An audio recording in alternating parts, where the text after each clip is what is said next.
Este es el nuevo Oppo Reno 13 Pro y llevo unos cuantos días usándolo. Es un teléfono que podemos decir que es la línea Reno, con sus cosas positivas y sus cosas negativas.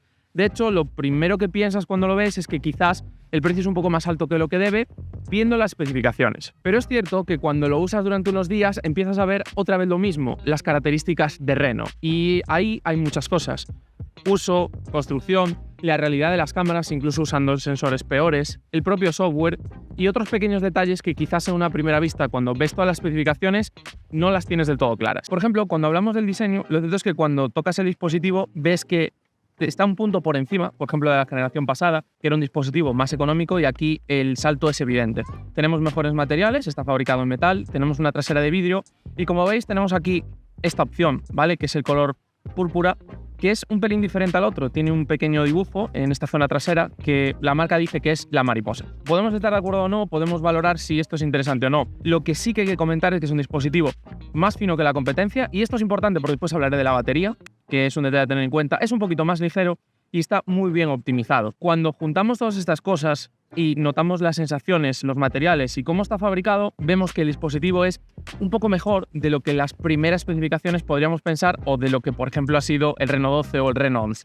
El siguiente punto es la pantalla. Tenemos un panel de 6,83 pulgadas y aquí hay que contar una cosa. Primero, parece que es tendencia de Oppo y un poco de muchos fabricantes que no es hacer paneles curvos, sino hacer este panel que tiene como 4 lados con una pequeña curvatura. Dejamos atrás los paneles cascada, que eran como algo de gama alta que después se ha ido a la gama media y que algunos fabricantes aún usan, y aquí tenemos un panel de estos de 4 curvas o quad. Cada fabricante tiene su nombre, eso me da igual. El tema es que es un panel muy cómodo de usar, que hace que el dispositivo sea un poquito más compacto, que hace que el dispositivo sea más cómodo de usar y que además le da ese puntito extra. Es cierto que las especificaciones del panel no son increíbles. Tenemos resolución QHD+, tenemos 120 Hz, tenemos una serie de detalles, un panel con HDR evidentemente, tenemos simplemente 1200 nits de brillo HBM, que no es lo que estamos acostumbrados quizás en este segmento de precios. El panel se ve bien, pero lo más importante es la combinación de todos los factores, tamaño, sin ser esos paneles de 4000 nits, 5000, 6000 nits que vemos en algunos modelos de precios similares o incluso inferiores.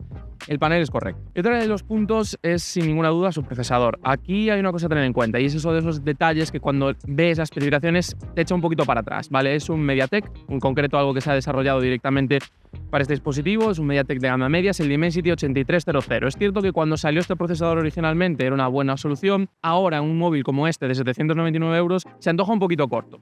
Para aquellos que seáis amantes de las pruebas sintéticas, es más de 1 millón de puntos en Antutu, y yo siempre digo que es un poco como la referencia para la mayor parte de usuarios. Hemos ido subiendo poquito a poco esas exigencias. Tenemos buena memoria RAM, tenemos buen tipo de memoria de almacenamiento, además el almacenamiento base del dispositivo es bastante alto, con lo cual en ese sentido tenemos un dispositivo que funciona de manera correcta. El procesador no va a ser increíble, la potencia, si quieres jugar, le va a faltar un puntito. Lo que sí, tenemos 4 nanómetros, bastante eficiente, y quizás aquí viene el punto más importante y ese pequeño extra que a mí me ha gustado mucho de este Reno 13 Pro. Y este extra no es otro que esa batería que os comentaba antes, grande, ¿vale? De hecho, los dispositivos son bastante pequeños, como podéis ver, son 5800 miliamperios.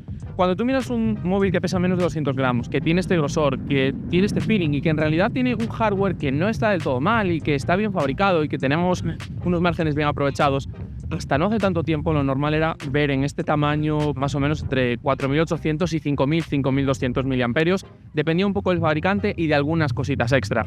Aquí tenemos, en este caso, 5800 miliamperios. El día de uso no vais a tener ningún problema, incluso un día como hoy. Son las 7 de la tarde, llevo todo el día con el dispositivo, con 2 tarjetas SIM, haciendo muchas fotos, haciendo muchos vídeos. He estado en aeropuertos, tengo un 40% y tengo 4 horas de pantalla. Esto significa que vamos a tener cerca de las 6-7 horas de pantalla los días más exigentes, los usuarios más exigentes. Y esto es una locura.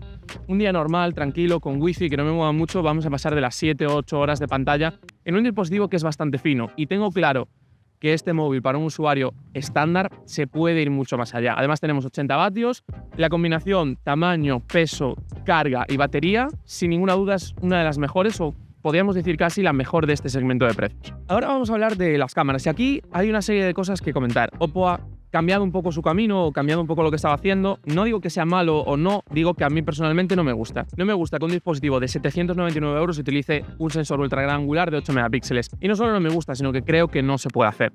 Si muchas veces cuando hablábamos de Oppo y cuando hablábamos de algunas de sus características de los dispositivos de gama media y media alta era muy positivo el sistema de cámaras, aquí hay que criticarlo. En el modelo más económico, sabiendo que Oppo trabaja muy bien este sensor y seguramente sea de los que mejor trabaja este sensor, es el sensor de 8 megapíxeles que tiene todo el mundo, ahí puedo aceptarlo. Un dispositivo un poquito más económico, bueno, se puede entender, ¿vale? Es una cámara complemento. En este móvil que se acerca tanto a esos 1.000 euros, son 800 euros, lo cierto es que aquí necesitamos un paso extra. Sí, dentro de lo malo que es el sensor, Oppo es el que mejor lo trabaja. Sí, algunas fotografías con poca luz en situaciones como por ejemplo esta con hierba, que tiene que sacar mucho detalle, Oppo es el único que tiene un poquito de textura frente a otros modelos con este sensor que lo aplanan. Sí, pero también es cierto que este sensor no se debería de poner en un dispositivo de 799 euros porque tampoco tienes vídeo en 4K en esta cámara. El sensor principal es el IMX890, lo hemos visto 1000 veces, es uno de mis sensores favoritos, pese a que ya está un poco antiguo, sigue funcionando muy buen rango dinámico, buen nivel de detalle. Es un sensor solvente. No es nada extraordinario, pero es un sensor solvente. Y después tenemos un teleobjetivo. Oppo aquí ha apostado el teleobjetivo. Son 3,5 aumentos. Es un sensor de Samsung de 50 megapíxeles. Es el JN, pero no el anterior, sino la nueva versión. Es un poquito mejor, se nota.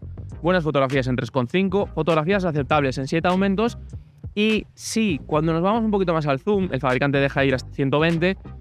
En situaciones intermedias, 20, 30, no está mal. Lo que sí, si hablamos de, por ejemplo, hacer una imagen de esto, lo que sería esto, en el momento en el que tiene que sacar un poco de detalle, ya os digo que no, porque empieza a inventar, empieza a crear y no está pensado para eso. Dicho esto, en esta distancia más o menos que estamos haciendo un poquito más, ese 3,5 nos va a dar mucho detalle, ahí estoy bastante contento. Y también una cosa, tenemos el mismo sensor en la cámara delantera, una muy buena cámara delantera, 50 megapíxeles.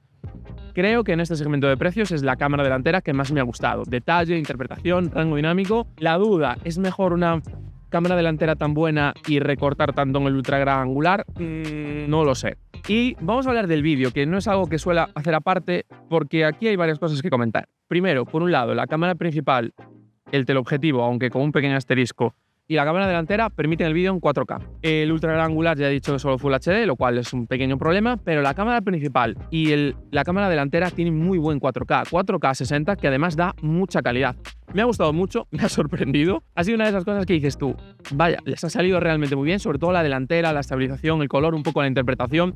No está al nivel de un gama premium, pero dentro de este segmento de precios, que muchas veces critico este vídeo de las cámaras delanteras, que se quedan en 4K 30, que algunos fabricantes incluso se quedan en Full HD, me ha gustado mucho cómo ha trabajado Oppo esta cámara. Recuerdo que hace no tantos años grabé un Find en Madrid y la cámara delantera del Find era horrible, mucho peor que sus rivales, y aquí lo han solucionado en un Reno, siendo mejor que su segmento de precios. Pero una cosa, no tenemos 4K en el ultra gran angular y hay una cosa un poco rara. En el teleobjetivo, en 3,5 aumentos graban Full HD, pero os vamos a dejar un plano en el cual, con una aplicación de terceros, se puede grabar en 4K 30 para que veáis la diferencia de detalle, que la verdad es que se nota mucho. Y he dejado para el final el software. ¿Por qué? Porque soy un descreído de la IA y Oppo ha apostado mucho a la IA.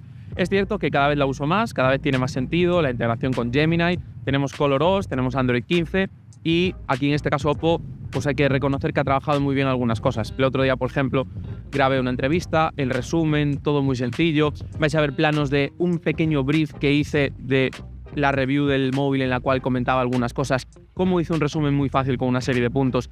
Entendió el concepto general bastante bien, de hecho se podría utilizar directamente ese material para pasar a algún compañero, para pasar a alguna persona. Eso sí que lo está haciendo muy bien. Tenemos también iStudio, que ya os hemos hablado de él. Tenemos esa parte de la fotografía de borrar personas.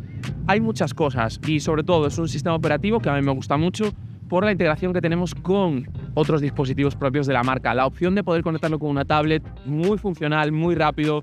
En el momento en el que copias algo en el dispositivo, te pasa a la tablet. Todo eso, la verdad es que está muy bien conseguido. Las propias capturas de pantalla del móvil te las pasa a la tablet. Ese tipo de pequeños detalles, aparte, son muy sencillos, simplemente los activas y no te tienes que preocupar de nada más, tienen que estar cerca a la misma Wi-Fi. Es un detalle que ya hemos comentado en otros dispositivos de Oppo y a mí, poco a poco, esos pequeños añadidos, esos pequeños puntos, tengo que reconocer que me gustan. Y ahora vamos con las conclusiones de este Oppo Reno 13 Pro y ya lo dije al principio, es un dispositivo al que quizás le sobran unos cuantos euros sin mirar las especificaciones.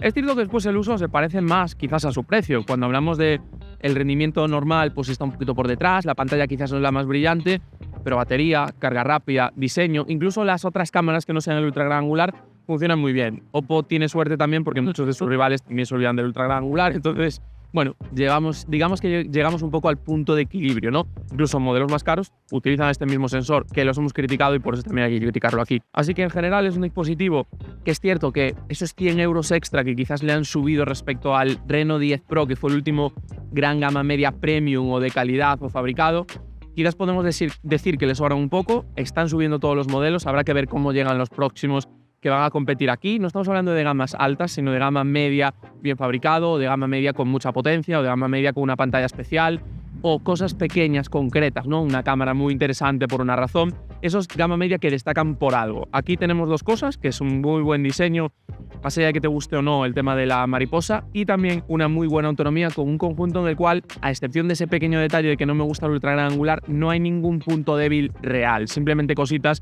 que si fueran un poquito mejores, el dispositivo sería increíblemente redondo. A este móvil le quitas 50 euros y le pones un ultra gran angular de 12 megapíxeles que grabe un 4K aceptable y sería un teléfono, Dios, verdad, perfecto, o prácticamente redondo, podríamos decir. Así que os dejo por aquí el vídeo que hice después de un mes de uso del Oppo Find X8 Pro.